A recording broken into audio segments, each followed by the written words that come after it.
Big Distractions, August 2020. All politicians, from presidents to mayors, are just TV and news personalities. For the sake of simplicity, I'm gonna refer to internet crap as TV because that keeps it simple and I have to be fast. You have to be fast too. Time's running out and we have to be short. Governors are media personalities, exactly like all celebrities and athletes and anybody else who's famous. All famous people. Some of them don't even exist, and there's a lot of dual roles, and that's just how it is. Hollywood for ugly people, referring to politics. All major news events, like big scary disasters and shootings and false flag events, are stories. They are exactly like something presented as fiction. The only difference is this is presented as being real, but it's a story like anything else. Predictive programming is just showing the public the script for future news and personality events. And by personality events, that means scandals about people on TV. Small media and books show how people become faces for causes and movements exactly like mascots for companies. Gimmicky and shallow, not real four-dimensional, fleshed-out, real actual people. Some other time I might come up with a good example, but some other time. Real life is better than media, always, because media is, well, I'm producing media right now. It's just a talk, it's an audio file, and I'm not making up a story, I'm just making a talk. Anyone can talk about big events and mass media personalities. Let's call them TV people, because we have to keep it short. Not bashing on those who rightfully talk about media BS to call it fake and break down the number and 33 orange and trans and magic coding. There's so much stuff. Everyone's noticing the 33 orange stuff and the diction and the hand signs. Like, people are noticing this and pointing it out. I'm talking like ordinary, small-time people. But once it's been said, it's been said. Add to it, but don't dwell on a large work of fiction. When the story is over, it's time to close the book. When you get the message, hang up the phone. You can't just sit there and go on forever and ever about something that happened in a story. Real life and real people are the most important of all. Media is a distraction. You can gawk at it and pick it apart, but it's not real. Don't be like those nerds who dedicate their whole lives to examining fiction lore for fantasy and sci-fi series. News events have genres, as all media does. War/action, sci-fi, fantasy, sports. It's basically like video games, so they have their genres, and there's movies and books about sports and wars and political intrigue and all that stuff. Beware of shills that are on all sides. The controllers got all their bases covered. That CGI deepfake video of alt/far-right people made to appeal to people of that ideology ties in with far-right honeypots. That refers to some video of a blonde-haired, blue-eyed castrato talking about being alt-right and bashing on SJWs, but people were speculating that it was a CGI creation. It's possible because if you see that open Dream AI stuff where it's all kind of fake psychedelic and covered in eyes and dog noses and it looks like a fish, like they'll present that to you as being the current state of deep fake, but there's could possibly be a very highly advanced real version that they don't tell you about. There's left-wing honeypot stuff too. All bases are covered. They want to trap all confused and lost real people of all mindsets and leanings. Don't do politics. It's bad for you.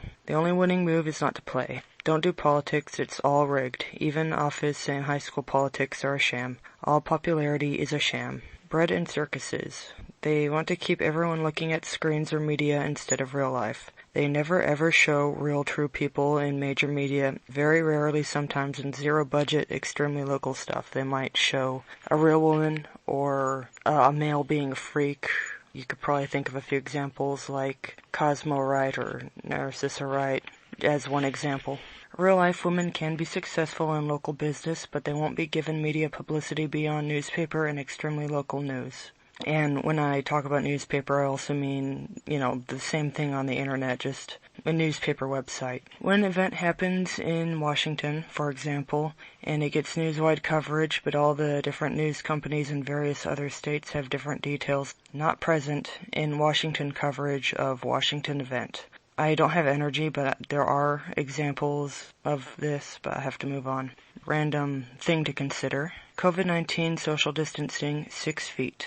Yeah, they keep saying 6 feet apart. 1 foot is 12 inches, and that's 6 times 2, so with the word 6, it is 666 coded. Back on the main thing, most influential things are not TV crap, but real life actual real things and real people in our own lives. We live in very impersonal consumer culture, lots of sweatshop-made clothing and toys, standardized fast food, in quotes, uniformly rigid, same things you can find everywhere. Like all the McDonald's, all the Starbucks. It's not something you make at home. It's not something necessarily that your family would cook for you.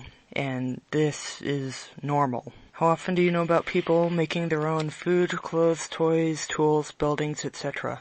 Now, I do personally remember seeing some handmade toys that some older family members used to own when they were children that was made by relatives, and it was very personal and unique. It was a real dollhouse. It wasn't made in a Chinese sweatshop. It was a real dollhouse made out of wood and paint by a family member, specifically for the recipient.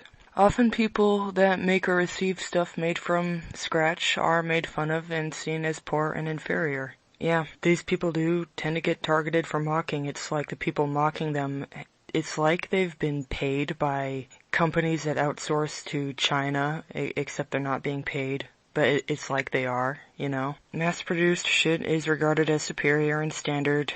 Present paints past poorly. Yep, quite alliterative. History is a lie. You know how history is presented. I'm sure 10 years from now, the 90s will be painted as some horrible, wretched thing. But then again, on the flip side, the 50s are idolized, and I don't have time to get into that right now. But you might, so if you have anything to say, you make a recording and you put it out there, or send it to somebody that can distribute it. Film is better than digital, landline is better than cellular, satellite hoax, fountain pen is better than ballpoint, and that's an example of older technology is objectively, factually superior to the mass-produced crap that is widely available. If you want something good, it's going to be hard to get. You can't just walk into a store and get a landline phone. You have to go to a certain store. And as for fountain pens, there's these thriving communities and companies that tailor to these communities. So that's a niche thing. And there are still film enthusiasts for a good reason. Digital is convenient format for a surveillance state, convenient with a big price, but computers are dumb and can be fooled. AI can be circumvented. Get creative. World of techniques for basic primitive handmade makings, and that's just a little note. Random thing. There's a theory that the light bulbs made today are overbright, and there was this lame excuse as to why the earlier, more dim and yellowy orange kind of lighting, it got banned. Like the powers that be were going, oh, that has bad chemicals, use these crazy overbright ones instead. Well, the theory is that the overbright modern lights are to get people accustomed to being in too much brightness, and it hurts your eyes, but it also makes the sun appear less bright by comparison. It's some kind of a slow boiling pot thing. Media never ever presents or shows reality ever. That's true.